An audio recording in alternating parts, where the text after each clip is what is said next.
What makes an action sequence stand out, causing the viewer to pay close attention and remember the scene long after it has ended?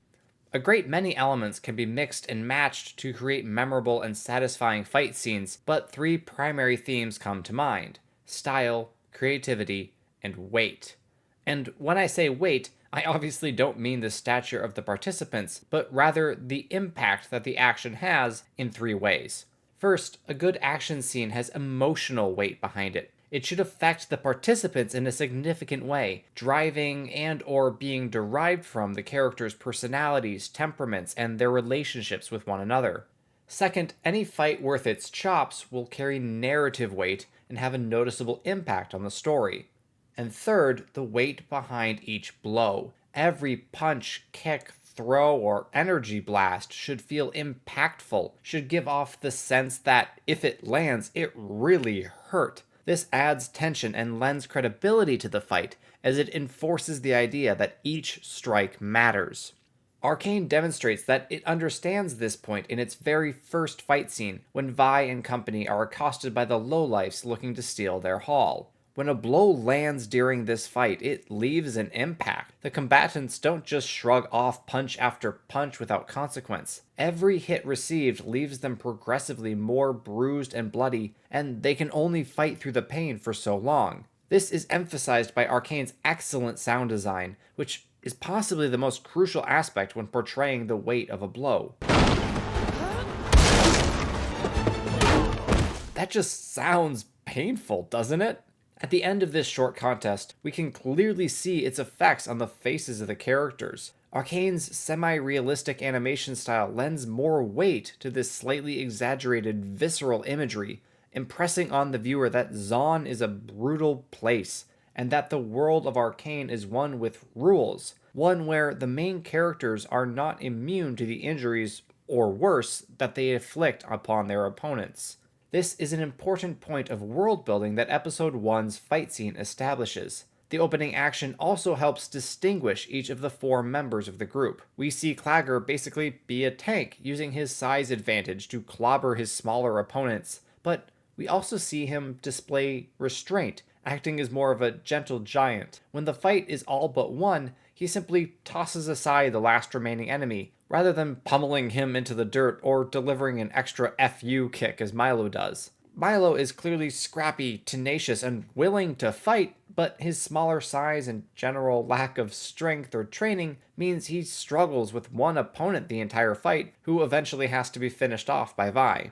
And this scene, of course, is where we first see Vi in combat, and discover that she is fast, skilled, and resourceful, but also that she has horrible defense. And by horrible defense, I mean no defense. And you still block with your face. So while Claggor and Milo won't have the most satisfying arcs due to certain events that happen in Episode 3, Vi's fighting style as established here will continue to evolve and be paid off further as the show progresses. And of course, we can't forget about Powder, who has no interest in joining the fray with the much stronger and larger kids, and instead, when threatened, resorts to her devices. While she will, naturally, grow in physical strength and skill, those gadgets will remain the core piece of her fighting style throughout the show. So while this first fight wasn't incredibly creative or imaginative, it was an excellent establishing scene that performed solid character work and set up plot points that would be paid off later.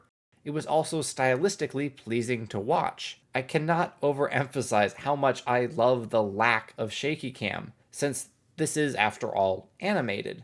While shaky cam can be useful in conveying chaos, like in large battle scenes where artillery is exploding and dozens or hundreds of small arms are being fired, the quick cuts and close-ups used by Arcane are so much better for this hand-to-hand combat. And as a final note about style, I'll talk about slow-mo. Now, I'm not a huge slow-motion fan, but here I think it's used tastefully and purposefully. Not every blow is highlighted in slow motion, thank goodness, but the really painful ones are, further emphasizing the weight behind the punches that find their mark. The only wide shot slow-mo we see is when we watch Powder taking in the chaos unfolding in front of her, as she stares in awe and horror, until an opponent lands in front of her, snapping both her and the audience back into real time, which is just a really neat stylistic touch that I wanted to point out before I wrapped up this scene. And while the next truly significant action scene comes at the end of episode 3, I wanted to briefly mention the short sequence during episode 2 where the kids escape the enforcers who find them at the arcade. The narrative weight of this scene is obvious, so I won't belabor that point. It drives the plot forward, it does its job. More interestingly, it highlights some of the character traits that were established in the first fight scene. Vi is aggressive and acts quickly. Claggor uses what strength he has and the element of surprise to escape. Milo, well, he tries something. And Powder shows her resourcefulness and use of gadgetry, even if it's not her own invention. Perhaps most notable, though, is the appearance of Ekko just when the other four were in need of a rescue. This signifies his vigilance and his protective nature, two traits of his that we will see further developed after the time skip. Other than that, the scene doesn't do a whole ton. It's short and mostly consists of the kids just running away from the enforcers, and thank goodness for that. The group may be competent fighters, but they are in fact only children and should have no chance going up against trained adults, those who do this sort of thing for a living, at least not without some other significant advantage. And this shot of the enforcers really drives that point home. They look and sound simply terrifying. An unbeatable opponent from whom the kids can only flee. Running away doesn't exactly make for a particularly exciting action scene, though. We expect to see our protagonists trade blows with the bad guys and triumph through their well-earned skill, their fortitude, craftiness, and teamwork. That is what the audience, or at least a majority of it, anticipated would happen when the showdown at Silco's fish market began to shape up. We witnessed what we believed to be a payoff for the character development we'd seen so far. Vi is able to go toe-to-toe with much larger opponents thanks to her relentless training, her use of Vander's gauntlets to offset her size disadvantage, and the narrow bridge that prevents her from being overwhelmed. Milo is comfortably, if anxiously, out of the fray, helping Vander get free. Claggor is putting his brute strength to use in clearing an escape route. And Powder, well, it appears that she is finally going to be of some use to the group in a fight. But let's not get ahead of ourselves. Before Powder's inventions come into play, Vi has a lengthy encounter with Silco's goons, in a beautiful display of the show's hard-hitting style. Once again, every punch landed means something. Slow motion is used to emphasize a particularly impactful moment, and I mean literally impactful. The contrast between slow-mo and the frenetic pace of the real-time encounter serves to highlight Vi's speed as she tears through her relatively untrained opponents. It's a defining moment for Vi, just not in the way she would have preferred it. Her humiliation at the hands of the mutated Deckard serves to further highlight a central theme of Vi's. She's always fighting an uphill battle. No matter how hard she trains, how quick she is, how much she pours her heart and soul into her fight, there will always be someone or something stronger, some force to shove her back down, especially in this world that is beginning to experience a technological revolution. Not that any of that stops Vi from fighting, mind you. However, this scene is not only about Vi. In fact, it appears to mainly be a payoff for Powder's arc thus far, as she unleashes a creation that seems primed to actually work, a product of her own mind that will rescue her family from imminent injury or death, except Powder is the source of that impending doom. I cannot overstate how impactful this moment was when I first watched the show, especially since I knew nothing of League lore. This is an incredible instance of narrative and character work all packed into a single explosive moment as we realize that yes, Powder is capable of effecting change through her inventions, but she completely underestimated just how effective that invention would be. As much as this is a payoff for the development of Hextech as we've seen it thus far, it is even more a setup for what will come later. An unrefined crystal being smacked by a few nails created an incredible explosion. It should make us wonder just how deadly a refined crystal would be when given to someone intent on causing as much destruction as possible.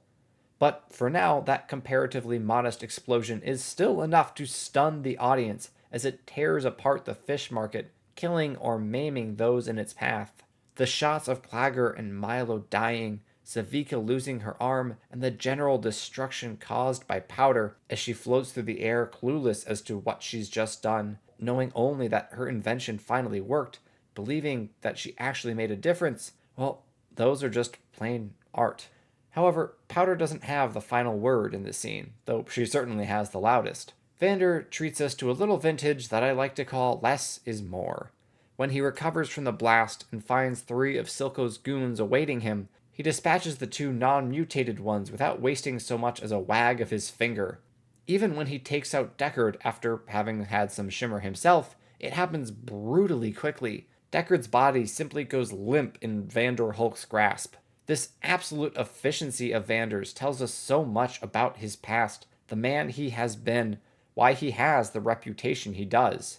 No fuss, no muss, just quick, to the point, ruthless violence when necessary. By the end of the 3rd episode, Arcane establishes its action sequences as meaningful scenes that drive forward character and plot development with a style that is both hard-hitting and grounded, but also has a significant flair for the dramatic and neatly incorporates elements from its dark fantasy world. The brutal, visceral style of fighting in the first 3 episodes perfectly matches the unforgiving nature of the Undercity. When Arcane's world is thrown into its technological revolution with the invention of Hextech, then, it is only appropriate that the style of action changes as well. This is highlighted beautifully by the first fight scene after the time skip, as the Firelights ambush Silco's smugglers and are in turn ambushed by Jinx and her inventions. The combat is now more fluid and dynamic rather than punchy and staccato, as the Firelights rely more on their technology, maneuverability, and craftiness rather than on their strength or endurance. The sharp contrast between this style and the one we witnessed before the time jump mirrors the changes in the overall landscape of Piltover and Zaun. The new technologies on display, such as the Firelights' rock candy grenades, Rock candy. and gliders, and of course Jinx's various bombs, traps, and even her minigun, all point to the fact that this world is vastly different from the one we just left, giving the scene significant narrative weight. As much as the scene tells us, however, it also forces us to ask questions. What happened to Powder? Who are the Firelights? Why don't they want Silco's product going out? What exactly is the stuff? No, seriously, what happened to Powder? This is just another example of how Arcane uses its action scenes to introduce and develop characters, but also to relieve and add narrative tension and thus keep the audience invested. This is the first time we see Powder as Jinx, and while it reveals the fact that she is still alive and well, it simultaneously hints at just how unwell she truly is. By answering our questions but also presenting us with new ones, Arcane satisfies our interest but also maintains its iron grip on our attention as we wonder what comes next. You may have noticed by this point that I'm not spending a ton of time talking about the action itself, but that's kind of the point. Action scenes can be great spectacle on their own. The style, creativity, and imagination injected into them can be incredibly satisfying to watch. What makes Arcane's action so great is that its fight scenes, while certainly having an engaging style, don't exist in a vacuum. Shows that have action scenes, then character scenes, then plot scenes, then world-building scenes will end up feeling disjointed and their pacing will suffer greatly. Arcane avoids that pitfall by seamlessly blending its action with plot, character development, and world building. Not every fight will have all of those elements, but it usually will have at least a couple, giving it purpose and meaning beyond mere spectacle. Even brief encounters like Vi's scrap with Savika provide pivotal moments for the story, world, and characters. Vi, having recently been released from prison, is out to find Powder, come hell or high water, and picks a fight with Silco's right-hand woman. Get it? Get it? Because her left arm got blown off? I'll see myself out.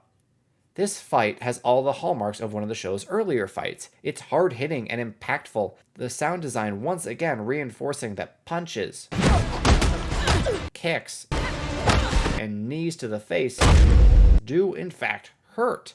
The show returns to the roots of its action with a simple, straightforward brawl, just 2 combatants beating the crap out of each other, except there is a modifier that Vi had not counted on, Savika's shimmer arm. And while the arm, with its steampunk aesthetic and jerky style of moving, is inventive and interesting in its own right, what's more important is what it symbolizes. It tells Vi that this is not the world she knew. While she was in prison, Zaun moved on without her.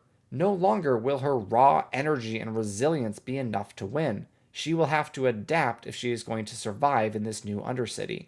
Once again, the true brilliance of the action is in how it portrays the characters and the world around them. When Savika gestures for Vi to have at her, giving her space and time to gain her feet, and then Vi returns the gesture after she has knocked Savika down, we are told of the mutual respect these two enemies have for the other's martial prowess.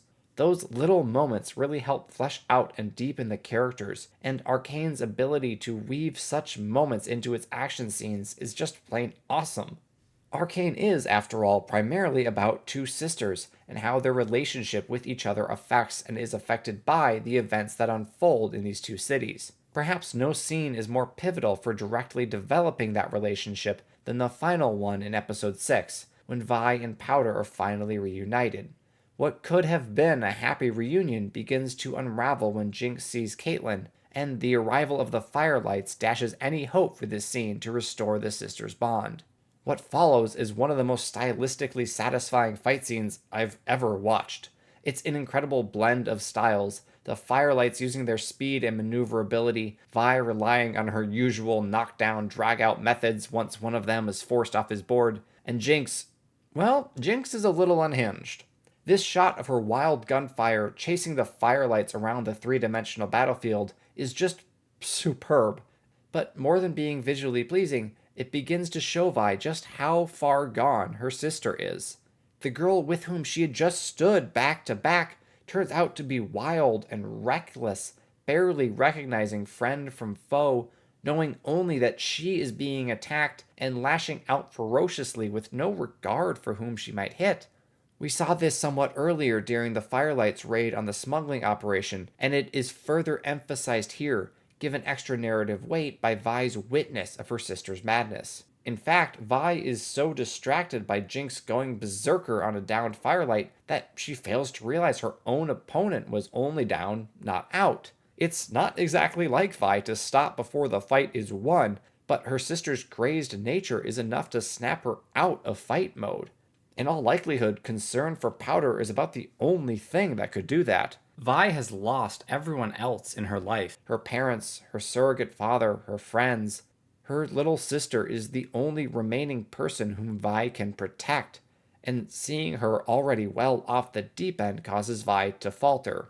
Beyond the character development, though, the fight does have a place in the plot. The Firelight's capture of Vi, Catelyn, and the Hex Gemstone drives the story forward, creating new avenues of tension as we once again wonder who these masked skateboarders are, what motives they might have, what their purpose was in taking hostages, especially since that didn't appear to be their original plan. And one final note on this scene, it looks good. Creatively, it might be the best fight scene in the show.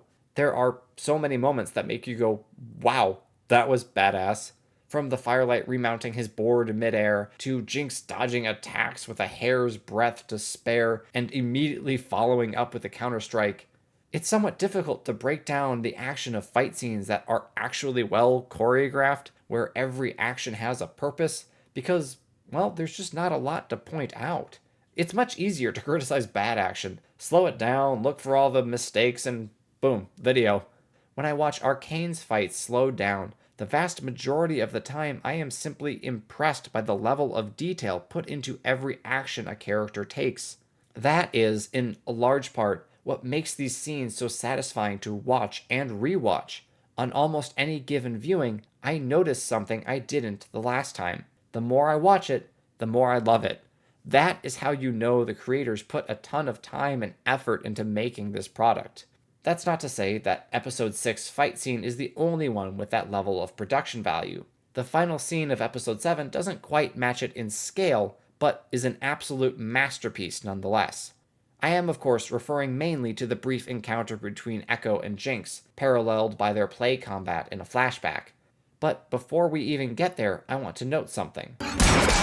If you're not paying attention, you'll miss the metallic sound that rings out when Marcus's shot hits Ekko in the chest. Well before we see the bullet flattened on his armor, after Jinx blows up everyone with her TNT butterflies, the show has already told us that Ekko was ready for treachery, but it didn't hand us that information.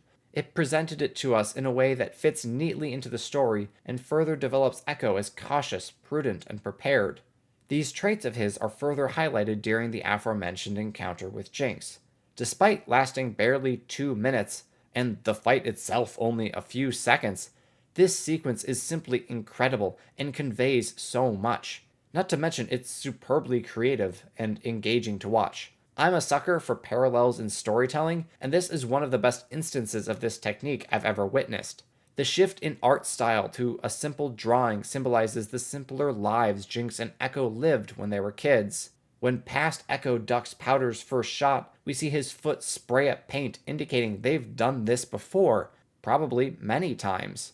Young Ekko's smashing of the stopwatch tells us that this is where the two left the matter in the past, and thus why Jinx is surprised when Ekko, having learned from his failures, finally manages to dodge her last bullet. How often do you see a fight scene where the characters show you what's going to happen? Sherlock did it once, via narration, but that's about the only time I can remember, and that scene didn't have the twist at the end that this one does. Arcane's execution of this scene, telling this incredible story without a word of dialogue, is simply brilliant. It adds depth to the characters, makes excellent use of its art style, and once again blends slow motion and real-time speed in a manner that highlights the crucial information but still lets the weight behind the blows be felt.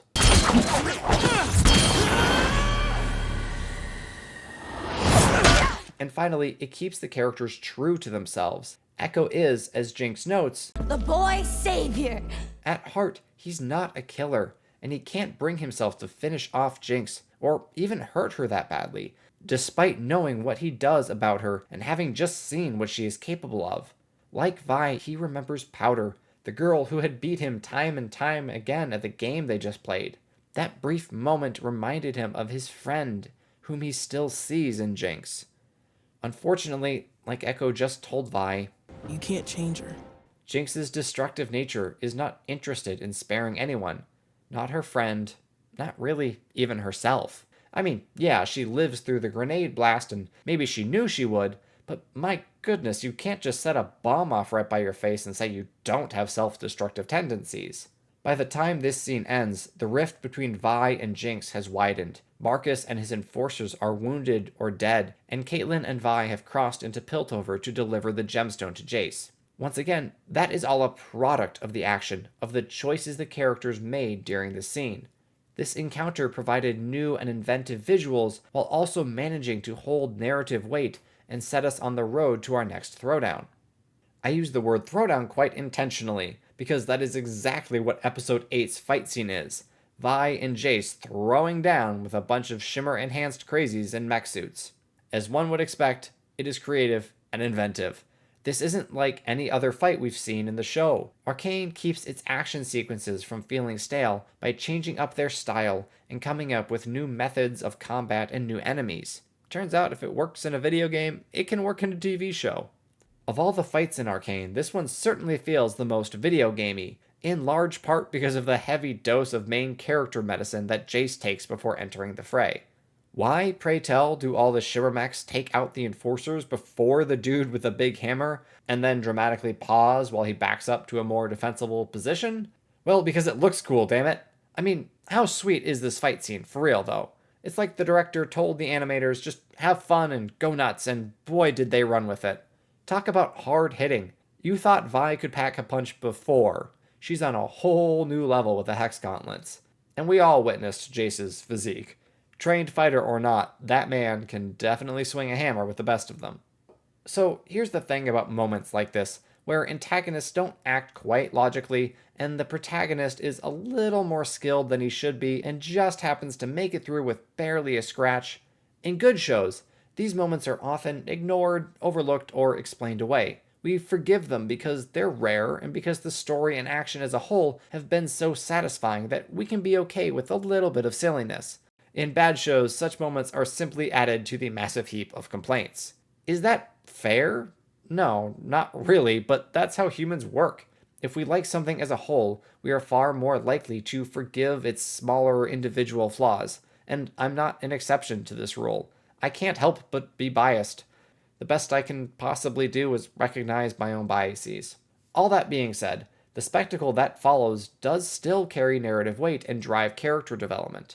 Jayce's gung-ho attitude to this point in the show is put on full display. First, with him showing up to the Shimmer Factory at all, and second, through his aggression during the fight. By all means, he should be scared out of his mind. This isn't exactly something he's ever done before. But he somehow overcomes the odds and plows through the Shimmer mechs like they're nothing. You see what I mean about the scene feeling like a video game? It definitely feels less grounded than most of the others, leaning pretty heavily into the power fantasy common in many games. However, that fantasy was a trap. Jayce is on the verge of triumph, his enemies fleeing before him, when he is abruptly yanked back to Earth by his own actions as one of his blasts causes a public relations nightmare. And that single moment once again demonstrates what Arcane does so well, blending action with plot and character work. While most of this scene wasn't as dense character development-wise as are most of the other action scenes, Jayce's collateral damage moment not only causes him to pause to reconsider his ambition that he thought was propelled by his moral uprightness, but it also adds heat to the social flame, causing tensions between Piltover and Zahn to get that much closer to boiling over. And while Jayce, horrified by the potential consequences of his actions, intends to ease that tension, Vi vehemently disagrees with his plan to stop pursuing Silco. No surprise there, and, as is customary, takes matters into her own gauntlets, which is how we end up with Vi versus Sevika round 2.